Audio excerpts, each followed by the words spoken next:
Anderson Cooper, le journaliste impeccable qui n'a jamais laissé son nom de famille définir son destin. Élevé dans un luxe inimaginable en tant qu'héritier de la dynastie Vanderbilt, sa vie semblait destinée à l'opulence. Mais dans les coulisses, son histoire est très différente. Des tragédies familiales dévastatrices à son ascension fulgurante dans le journalisme, Anderson a bâti son propre empire sans compter sur son héritage. Comment êtes-vous parvenu à devenir l'une des voix les plus influentes au monde? Et quels secrets se cachent derrière leur image publique? De plus, à mi-chemin de la vidéo, nous révélerons la relation entre Gloria Vanderbilt, la mère d'Anderson, et Jackie Kennedy. Cela étant dit, commencez. Dès que vous entendez le nom de Vanderbilt, vous êtes frappé par le sentiment d'être en présence d'un véritable symbole de puissance et d'opulence.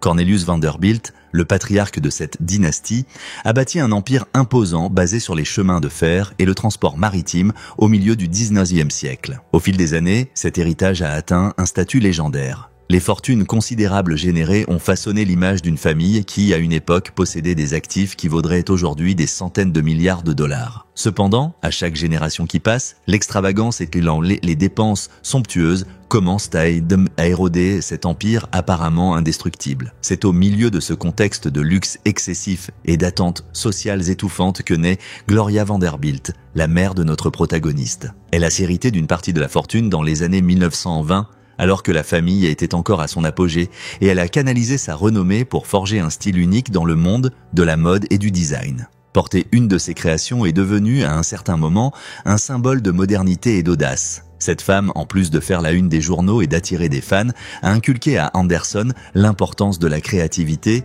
l'amour de la culture et la passion pour l'expression personnelle.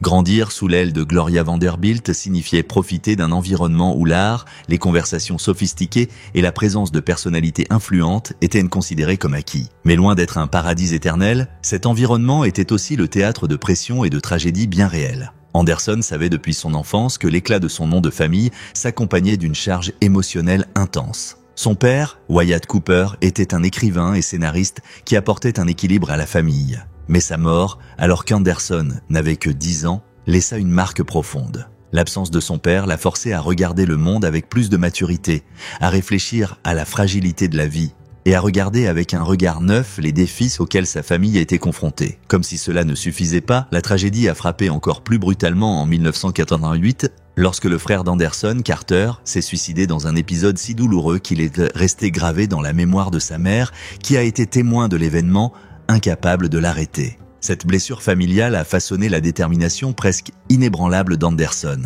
Au lieu de laisser le malheur le consumer, il a transformé cette douleur en une force motrice pour raconter des histoires qui mettent en valeur la complexité des êtres humains. Peut-être involontairement, cette adversité a semé les graines du journaliste que nous connaissons aujourd'hui. L'ombre du nom Vanderbilt, l'univers créatif de Gloria et la perte précoce de son père et de son frère ont généré chez Anderson une nature curieuse, un désir de comprendre le monde au-delà du luxe new-yorkais qu'elle connaissait depuis sa naissance. Au fil du temps, il a développé une attitude d'indépendance radicale par rapport à la fortune familiale. En tant que jeune homme, il déclarait qu'il ne voulait pas vivre d'héritage ou de pension, mais qu'il aspirait plutôt à construire sa propre réputation et à forger une carrière à partir de zéro. Cette position était non seulement surprenante pour une famille habituée à la sécurité de l'argent, mais aussi intrigante pour son entourage, car elle semblait contredire tout ce que représentait l'histoire de Vanderbilt. Cependant, Anderson a démontré sa détermination. Il voulait comprendre les réalités du monde et se faire un nom à travers la vérité journalistique.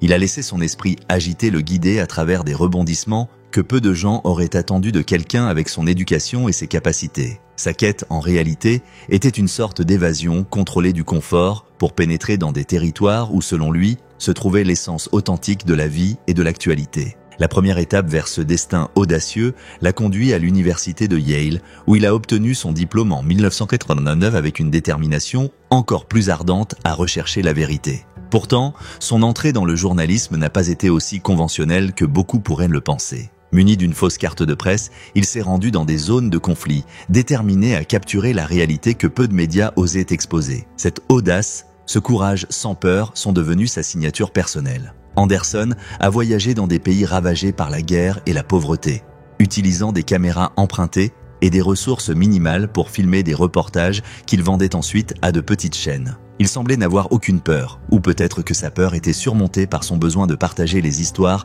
qui ont ému le monde. Cette période a été essentielle pour façonner son identité de journaliste. Il a découvert que sa vocation naissait de l'empathie et d'une passion inébranlable pour révéler la vérité, quel que soit que le lieu ou les circonstances. Ce mélange de risques, de curiosité et de détermination l'a finalement conduit à rejoindre Channel One News, où ses reportages ont commencé à attirer l'attention. Son passage à ABC est venu plus tard, alimenté par sa réputation grandissante de jeune journaliste qui n'avait pas peur des scénarios les plus crus. Là, il a eu l'opportunité de perfectionner ses compétences en travaillant avec de grands professionnels. Au fil du temps, son visage est devenu de plus en plus familier au public. Mais sa véritable consécration viendra de CNN, où il devient correspondant dans des zones de guerre aussi dangereuses que la Somalie, le Rwanda et le Myanmar. Ses dépêches, pleines d'empathie et d'un regard attentif sur les victimes des conflits, ont acquis une reconnaissance internationale. Des années plus tard, alors qu'il couvrait des événements tels que l'ouragan Katrina, la guerre en Irak et la crise en Haïti, il s'est finalement imposé comme l'une des figures les plus fiables et les plus humaines du journalisme. C'est précisément ce style de narration, avec un équilibre entre rigueur journalistique et honnêteté émotionnelle, qui lui a valu 11 Emmy Awards et un Peabody, démontrant que sa voix, loin de s'appuyer sur le nom de famille Vanderbilt, avait son propre poids indéniable dans l'industrie des médias. Malgré sa croissance professionnelle fulgurante, ses tragédies personnelles ne l'ont jamais quitté. La perte de son père, le suicide de son frère et les pressions liées à son statut de personnalité publique ont continuellement mis à l'épreuve sa stabilité émotionnelle. Beaucoup se demandaient comment il gérait la célébrité, ses origines familiales et les exigences d'un travail qui l'obligeait à s'exposer à des scénarios extrêmes. En réponse, Anderson a décidé d'être fidèle à lui-même et de partager ses expériences. En 2012, lorsqu'il a fait son coming out publiquement, il l'a fait avec la même détermination dont il avait fait preuve au début de sa carrière. En s'ouvrant, il a gagné l'admiration d'un large public qui le voyait comme un modèle d'intégrité et de courage.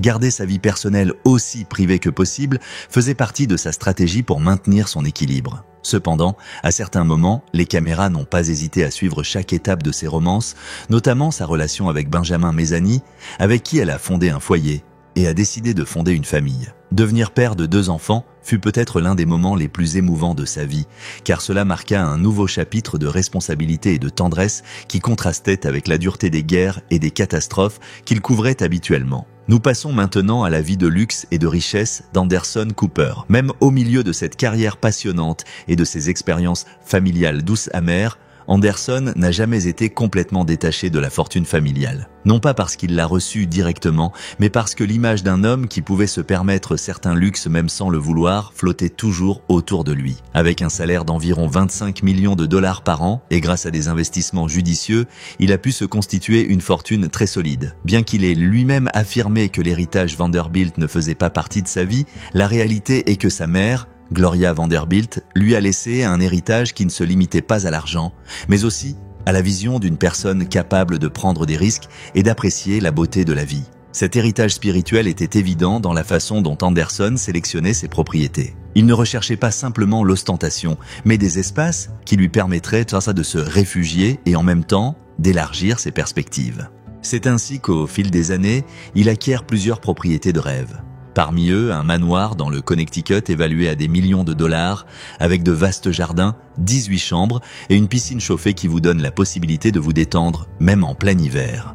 Il a également acquis une maison de retraite au Brésil, un lieu entouré d'une nature luxuriante qui, selon ses proches, est l'un de ses endroits préférés pour échapper à la pression médiatique et se ressourcer. À cela s'ajoute l'acquisition d'une ancienne caserne de pompiers à New York, restaurée dans les moindres détails pour la transformer en une propriété unique, alliant histoire et modernité. Ce goût pour l'unique et le plein de caractère reflète la personnalité d'un homme qui n'a pas peur de briser les moules, même lorsqu'il s'agit de choisir où vivre. Nous en sommes déjà à la moitié. Quelle était la relation entre Gloria Vanderbilt et Jackie Kennedy ? Gloria Vanderbilt et Jacqueline Kennedy Onassis partageaient plus que le statut de figures emblématiques de la haute société américaine. Toutes deux ont été éduquées à l'exclusive Miss Porter School dans le Connecticut, une institution qui a produit certaines des femmes les plus influentes de leur génération. Au fil des années, ils se sont rencontrés lors de nombreux événements sociaux parmi l'élite new-yorkaise, des galas de charité aux dîners privés dans des cercles où la mode, l'art et la politique s'entremêlaient. Cependant, bien qu'il y ait eu une relation de respect mutuel, ils n'étaient pas considérés comme des amis proches, car leurs personnalités étaient très différentes. Gloria, avec son esprit créatif et bohème, s'est profondément impliquée dans le monde de l'art et du design de mode, tandis que Jackie, avec son élégance réservée, s'est concentrée sur la politique et l'édition littéraire. Gloria Vanderbilt entretenait également des liens étroits avec d'autres personnalités mondaines de son époque, comme la créatrice emblématique Diane von Furstenberg, avec qui elle partageait une passion pour la mode et le design, et Lee Radziwill, la sœur de Jackie, avec qui elle coïncidait à plusieurs événements de la haute société. Sa vie fut également marquée par son amitié avec Truman Capote, le célèbre écrivain qu'il a considéré comme l'un de ses signes, un groupe de femmes élégantes et sophistiquées qui inspirait son œuvre. Tout au long de sa vie, Gloria a évolué entre l'aristocratie américaine et la vie bohème artistique de New York, se liant d'amitié avec des personnalités telles qu'Andy Warhol et participant au monde vibrant du pop art. Malgré son éducation luxueuse, Gloria Vanderbilt a toujours cherché sa propre voie créative et sociale, se distinguant de ses contemporains par sa polyvalence et son désir d'indépendance. Vous voulez savoir pourquoi Anderson Cooper n'a pas le nom de famille Vanderbilt alors qu'il est l'un d'entre eux? Nous le dévoilerons à la fin de la vidéo. Cela dit, passons à la vie d'Anderson Cooper. Sa collection de voitures est également un exemple clair de la dualité qui marque sa vie. D'une part, il conduit tous les jours une Mini Cooper S, un petit véhicule fonctionnel qui lui permet de se déplacer discrètement à travers les rues animées de Manhattan. D'autre part, il possède une Aston Martin DB5 dont la valeur atteint des chiffres qui pourraient étonner même les plus sceptiques. Ce bijou sur roue est une indulgence raffinée qui évoque le glamour classique et l'histoire de la voiture de sport. Mais le luxe le plus impressionnant de tous est peut-être son jet privé, un Gulfstream G280 évalué à des dizaines de millions de dollars. Pour Anderson, voler presque immédiatement vers n'importe quelle partie du monde facilite non seulement la couverture des dernières nouvelles, mais constitue également un privilège indéniable qui le sépare du temps et des complications des vols commerciaux.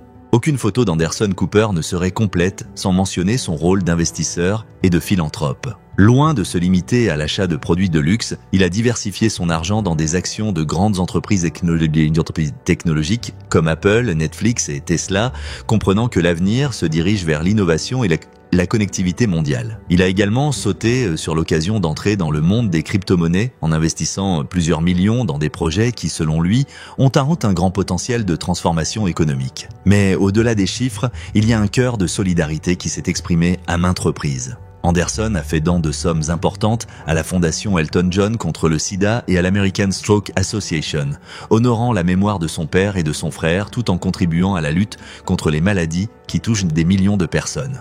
Malgré tout le luxe décrit, on retrouve chez Anderson un sens marqué du minimalisme et de l'humilité. Ceux qui le connaissent disent qu'il n'affiche pas sa richesse de manière exagérée, mais préfère rester discret lorsqu'il s'agit de montrer son pouvoir d'achat. C'est peut-être là la clé pour comprendre comment il a réussi à fusionner deux réalités apparemment différentes.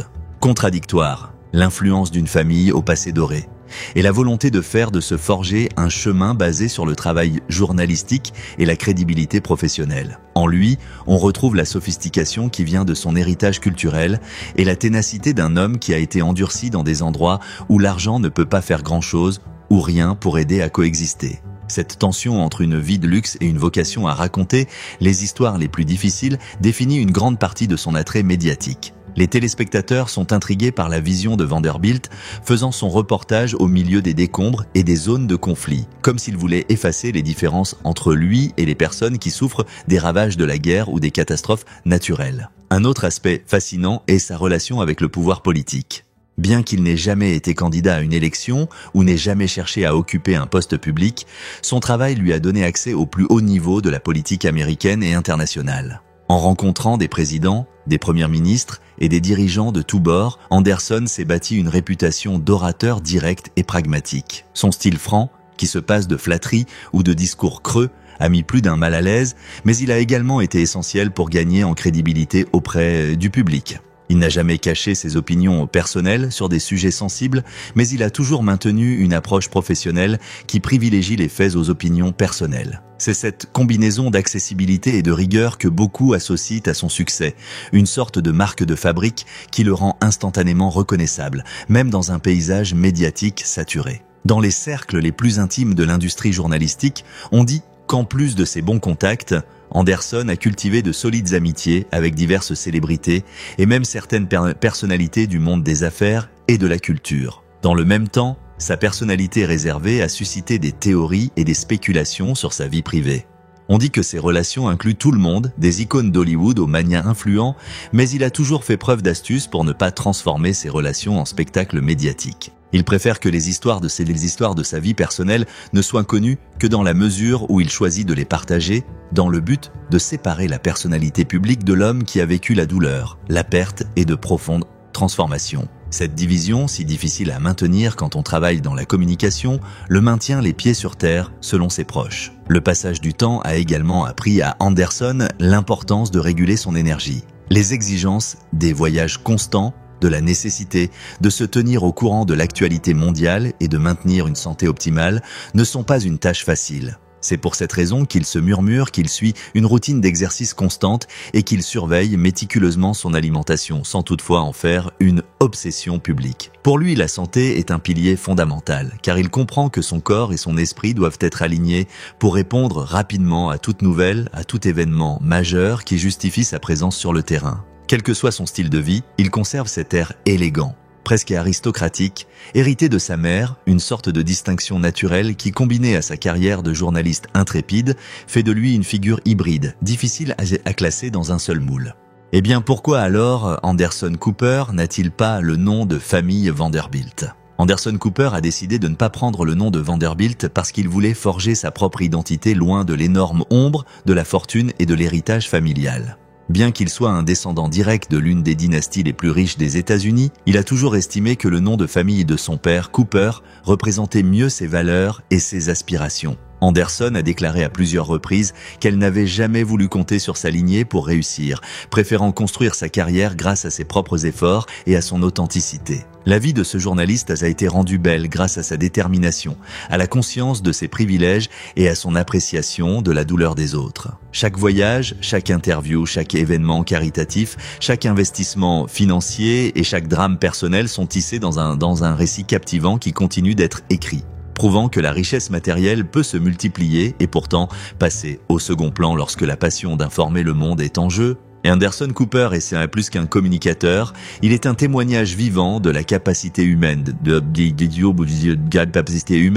à surmonter la tragédie, à rechercher la justice à travers une perspective journalistique et à trouver la beauté dans un univers marqué par la contradiction et la surprise. Nous concluons ici notre voyage à travers son enfance, l'héritage de Vanderbilt, les marques indélébiles de la tristesse familiale et les exploits qui l'ont catapulté dans l'élite médiatique mondiale. Sans aucun doute, son nom a cessé d'être un simple emblème d'opulence et est devenu une icône de professionnalisme, de courage et de compassion. Et au cours de ce voyage, nous avons compris comment chaque pas d'Anderson Cooper porte en lui un message qui transcende la simple chronique des événements. Le message que lorsque la volonté de surmonter devient forte, ni la plus grande fortune, ni la plus sombre tragédie ne peuvent limiter notre véritable destin. À ce stade, nous devons simplement vous remercier d'être arrivé jusqu'au bout et de vous être immergé dans l'histoire fascinante d'Anderson Cooper. Nous espérons que vous avez apprécié chaque détail de ses origines et tragédie familiale au luxe qui l'entoure et à l'impressionnante carrière journalistique qu'il a forgée. Nous vous invitons à réfléchir aux leçons que sa vie nous enseigne,